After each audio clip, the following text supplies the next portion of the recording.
everyone, it's Katie from page 607 and I'm coming to you today with a very large book haul. I've got 12 books here, 12. 12 books. It's just my birthday and I got some books for my birthday and then I went out and bought some with a book token on my birthday, and then I got some more a couple of days afterwards. So I've got a lot of books to share with you, so I'm just going to get straight into it. I'll go through the ones I got as gifts first, and then I'll go through the ones that I bought in Waterstones with a book token on my birthday. So the first one is called The Red Tent, and it's by Anita Diamant? Yeah. And it's my friend recommended it to me, and it's based on the Bible story of Joseph, and it's about his sister, because Joseph is the 12th son of Jacob, and it's never in the Bible. It's never said that he has a sister, and the Red Tent is all about his sister and her story in the story of Joseph. And my friend was actually in Joseph in the children's chorus when she was little, and we both love the musical, and she said she really recommended this book, and so I asked for it for my birthday and my brother got it for me. So I'm just going to read the blurb because it will summarise it a bit better than I can. So her name is Dinah. Dinah? In the Bible, her fate is merely hinted at in a brief and violent detour within the verses of the book of Genesis that recount the life of Jacob and his infamous dozen sons. The Red Tent is an extraordinary and engrossing tale of ancient womanhood and family honour. Told in Dinah's voice, it opens up with the story of her mothers, the 4 wives of Jacob, each of whom embodies unique feminine traits, and concludes with Dinah's own startling and unforgettable story of betrayal, grief and love, deeply affecting and intimate. The Red Tent combines outstanding rich storytelling with an original insight into women's society in a fascinating period of early history, and such is its warmth and candour, it is guaranteed to win the hearts and minds of women across the world. It's quite a feminist book, and it sounded really interesting, and my best friend recommended it and she's got really good taste. So I decided to pick up, I asked for a copy and I got one. So this is The Red Tent by Anita Diamant. I got this book, which is non-fiction. It's called The Bronte Sisters, The Brief Lives of Charlotte, Emily and Anne. So this is quite specific to me because for my A-level drama we had to do a play called Bronte, and me and my best friend who recommended The Red Tent to me, she was Charlotte and I was Anne in this play called Bronte, which was an amazing, beautiful play, and we're quite obsessed with the play now. So my mum got me this book, and I really love the front cover with the silhouettes of the children. So that's Charlotte and that'll be Anne, because Anne's the littlest one, and this is just so cool, and it's a really nice book as well because it's got loads of pictures. It looks quite a nice read about the Brontes, and I just like learning about the Brontes because they were such inspirational women, and they all died really young and they shouldn't have, but I'm going to have a read of this and learn some more about the Brontes because I love to do that. These next 2 books are also quite specific to me because they're both about linguistics. I'm applying to university this year. I'm applying to drama schools and I'm also applying to some linguistics courses. So Mum bought me 2 linguistics books for a bit of pre-reading for my personal statement. So the first one is How Language Works by David Crystal, which is kind of the introduction to all of linguistics, and it's like a perfect volume just full of lots of information about all of linguistics, how we create voices, how we create sound, how children learn, how names work, all sorts of things about how language works. It's a really good read. I've started it. It's quite heavy going because it's just a lot of text, but it's really interesting. So I'm really enjoying that. And this one's a bit different. This is the graphic guide to linguistics, so it's also got loads of information about linguistics, but it's a bit more of an easy read because it's more of a readable narrative voice, and it's got lots of pictures. It's a graphic guide.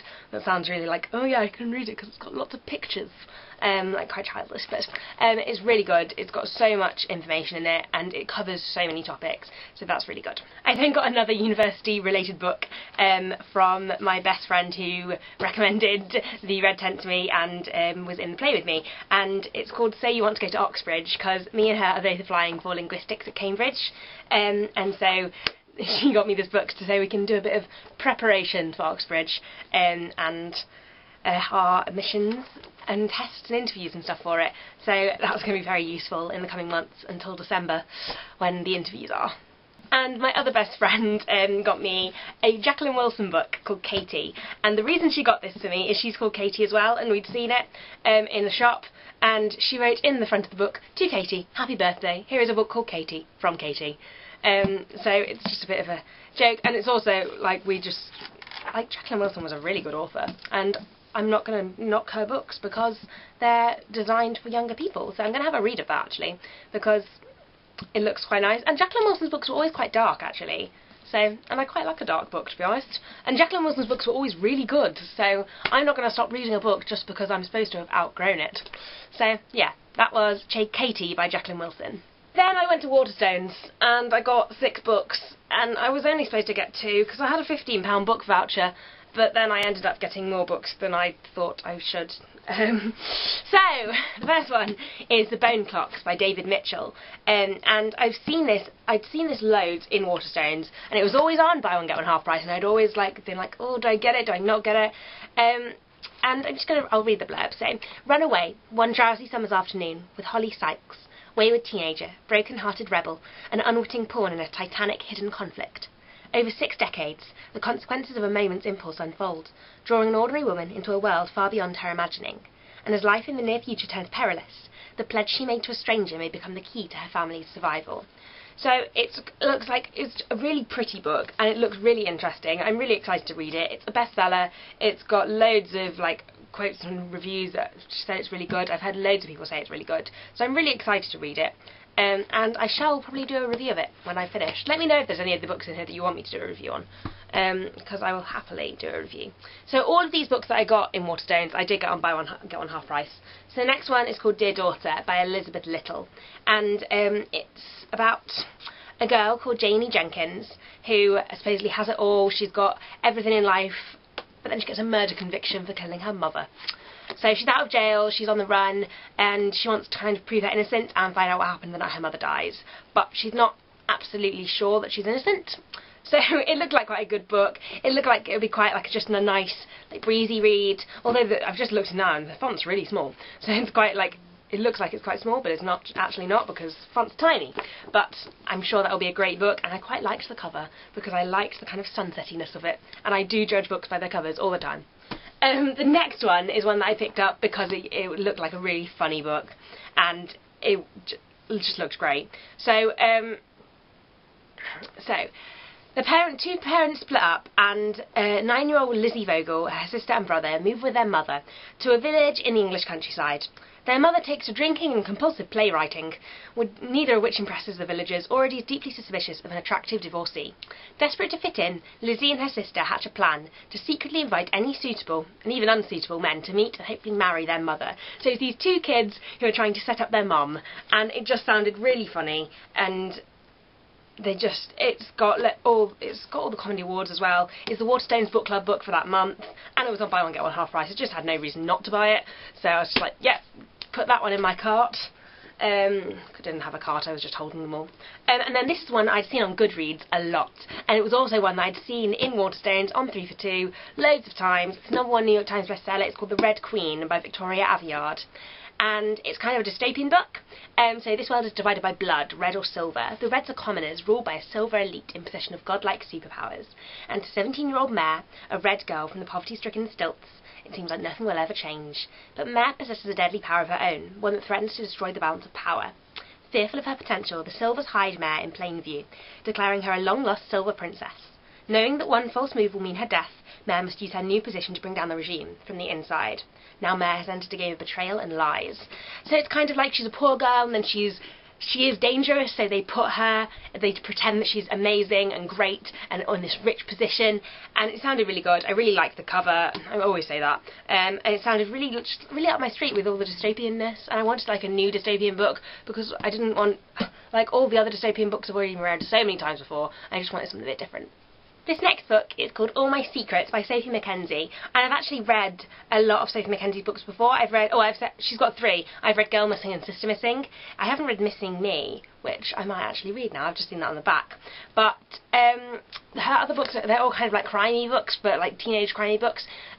So I'll read and this one sounds kind of like that as well. And I liked the blurriness of the cover. It really appealed to me. So the shocking truth behind a massive inheritance turns Evie Brown's world on its head. Devastated by her family's lies and desperate to discover more about a secret which overshadows her past, Evie ends up at Lightsea, an island institute for troubled teens, where she meets the gorgeous but enigmatic Kit. Rumour has it that Lightsea is haunted, and soon Evie senses a strange presence following her. As she is drawn deeper into the island's mysteries, Evie realises that it's not just the past or the dead that she has to fear. Trusting the wrong person could cost her life. And it sounds just kind of like a cool mystery. It's not too long. It looks like it'll be quite a nice read, maybe a holiday read. And it looks like an exciting one. So I'm going to have a read of that one, and I'll let you know what I think. And then this is my last one. It's called The Good Girl by Fiona Neill, and it's about a family who've just moved from London to Norfolk Coast, and there's a 9-year-old kid called Ben, and he realises that why they moved, the reasons that his mum told him, it's not quite right. It doesn't add up. And the narrative of their family life is constantly being rewritten. They're constantly telling him different things. But he doesn't understand why. He doesn't understand what people are hiding and what's going on. He doesn't understand the cataclysmic secret, what a great word, that his mother, Ailsa, harbours from her past. Who is the devoted husband, Harry, receiving anonymous text messages from? Why have their gifted daughter Romy's A-level grades plummeted overnight? And once the truths come out, how can the Fields ever go back to where they were? So again, it just sounds like a really cool mystery, and I quite like a mystery book, and it just really appealed to me when I was reading it. And I was very excited to read this one, because again, it's got loads of awards and quotes about it and stuff. So, and it was on buy one get one half price. All of them were on buy one get one half price. I think they cost me 30 quid-ish. So yeah. So that was my birthday book haul. I hope you enjoyed it. I'll see you in my next video. If you have any requests or you want me to review any of those books specifically, then just let me know and I'll be sure to do that. Bye guys!